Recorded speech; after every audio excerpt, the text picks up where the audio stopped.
Ladies and gentlemen, welcome back to Crime and Entertainment, and I have here again my friend, King of Connecticut, Matt Granahan. Matt, from what I understand, you had a late night, early morning, did you?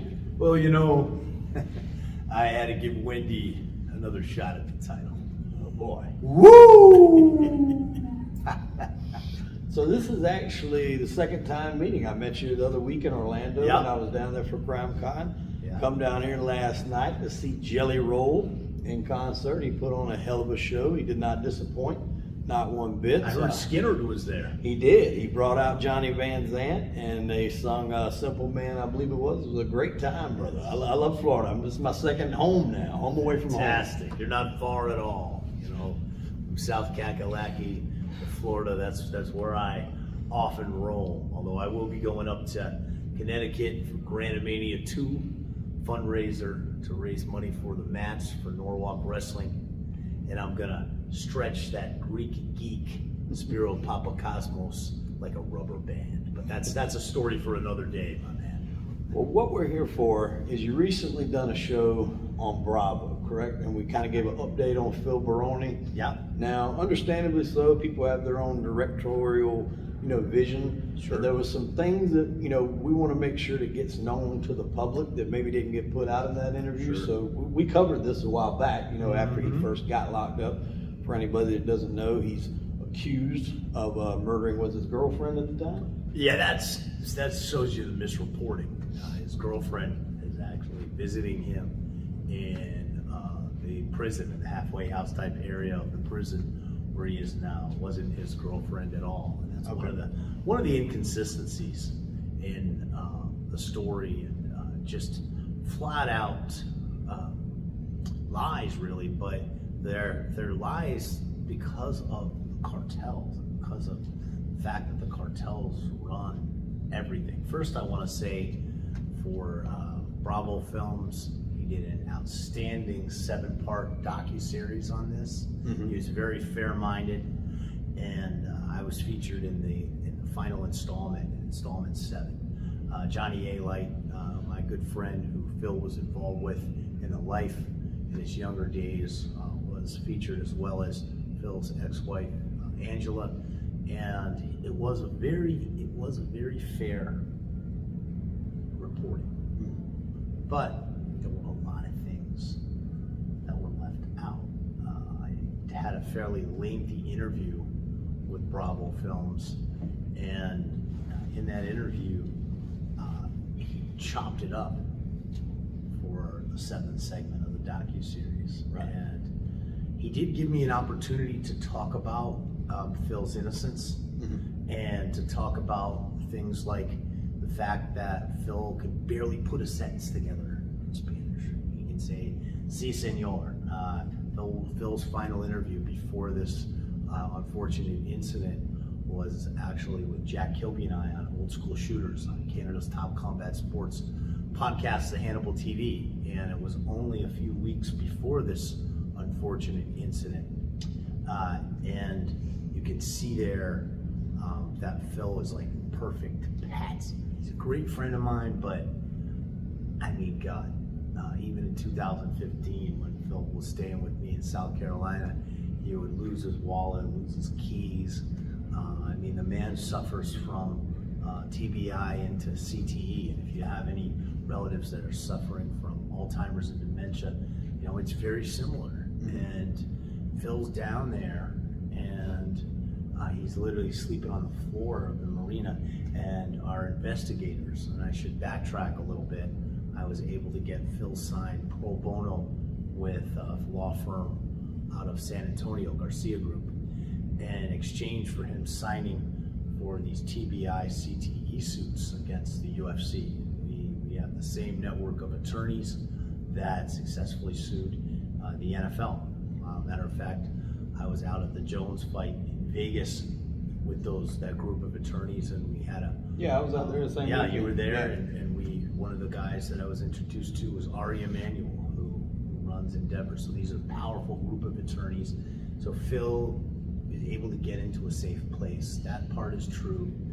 One of the things that he kind of sensationalized it with Bravo Films is that the family paid $300,000. I'm sure the family did pay something, but the firm also did, because that's part of his arrangement with the lawsuits. But you can't really trust anybody. I mean, these cartels, they run everything from the police to the prisons to the halfway houses.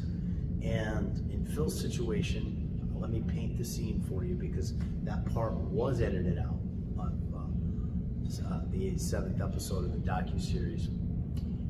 This was like the movie Very Bad Things. Yeah. Hollywood, if you've ever seen that movie. Oh yeah, right? Christian Slater, Daniel Stern in there. Mm-hmm. Just one bad thing, and it just kind of goes downhill. Yeah. Jeremy Piven, who did the deed in there. Yeah. He actually plays Ari Emanuel in Entourage. Mm-hmm. And if you've seen that movie, then you can kind of paint a picture of what happened that night. It's a New Year's Eve party. There's a lot of people at the party. There's pros.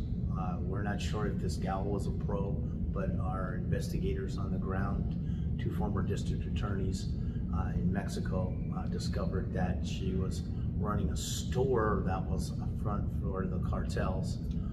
So there's this party going on. You got pros, they're drinking, they're partying, and they send Phil out to get some beer, right?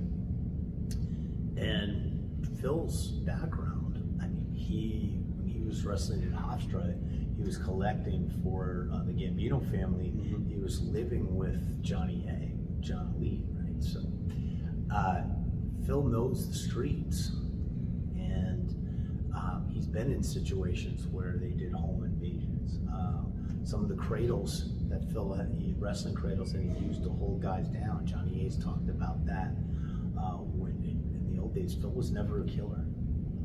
And when you got those tools, you don't need to be. Yeah, exactly. Exactly. And he was never a killer in that capacity. And also, what happened was, again, there's this party going on, right? To paint the picture, they send this American, this gringo, to get beer, right? He comes back, and it's just the girl, and he freaks out, he panics, and this is important that people need to understand. Phil literally ran to get help, and when the help came, the help was these police that are controlled by the cartels. So when they came on the scene, they're manufacturing a police report to set this gringo up for an extortion. That's what happened, and he didn't speak Spanish at all. They manufactured all this information, and then from there they charge you with this femicide, and that's the charge that begins the extortion. Mm-hmm. And how the extortion works is the prisons in Mexico are rat holes. They're den murder is murder dens. You're not going to survive there. So the family had to come up with money, and again, the firm may have paid some of that to get Phil moved to a safe area. Now, in the Bravo Films documentary, in the segment I was featured in, he says that Phil was moved to a halfway house. He was released, and in reality, it's under that same prison. It's a safer part of the prison. Now, it's wild. It's wild. I mean, they can drink tequila, and they have a bar. They can party. Phil can train people. He can work out, and also they bring girls in. They bring hookers in. And they bring pros, and they brought this one pro in to service the New York badass, and she gave him crack cocaine, and they videotaped him, and then they used that to extort for more money, right? That's how it works. Yeah, that's how it works down there, and there's no right to a speedy trial. I mean, that's why it's important that he be in a safe place. But, you could be enjoying your life and be happy, and I say this, Phil has a good life now down there, and that can all change very quickly.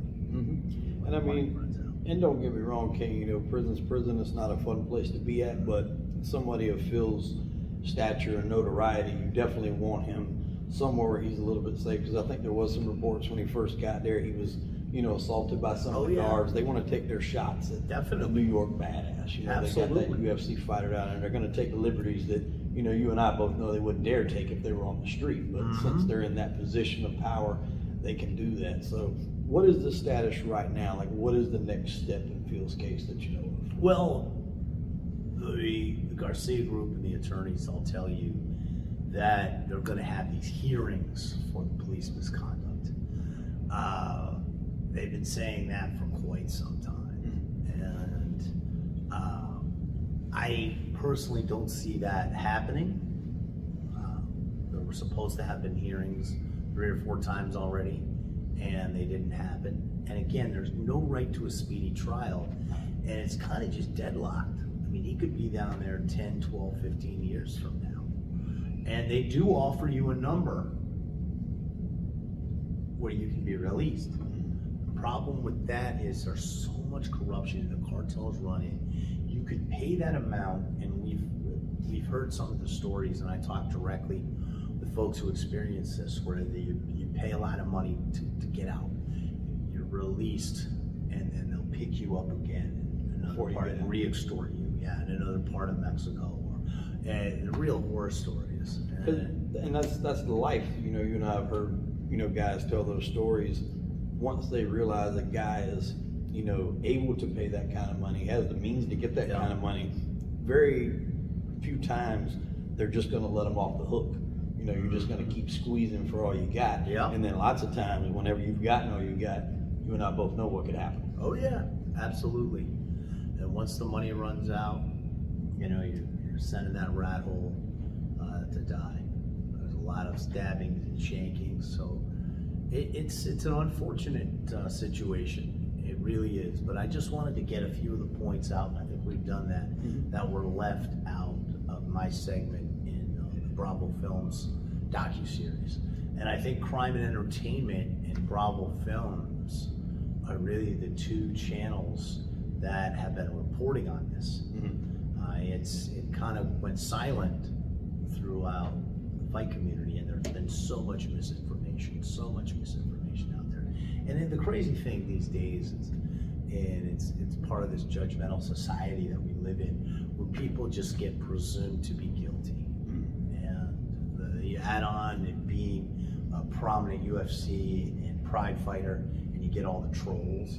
So I just want to clear the air for the fans. Well, we certainly appreciate you coming on. Like I said, we covered this a while back when it first broke, and I'll ask you now, please, any updates, give us a holler. We'll have you hop right back on, and I'm sure everybody's kind of interested in how this plays out. I myself had an issue like that where things weren't speedy getting to the point. It drug on for about 5 years, so this could be a long road for Phil. Hopefully not. Hopefully everything gets resolved here real soon. But we wish him all the best, and if you can get that out to him, tell him we hope everything works out for him. Absolutely, I will. Thank you, Hollywood. It's a pleasure, man. Great to see you. Beautiful skyline here, Jacksonville, Florida, home of Leonard Skinner. Beautiful, beautiful city here. Absolutely. Well, ladies and gentlemen, that'll do it for Crime and Entertainment. I'm Hollywood Wade. That was the King of Connecticut, Matt Granahan. We'll see you next time.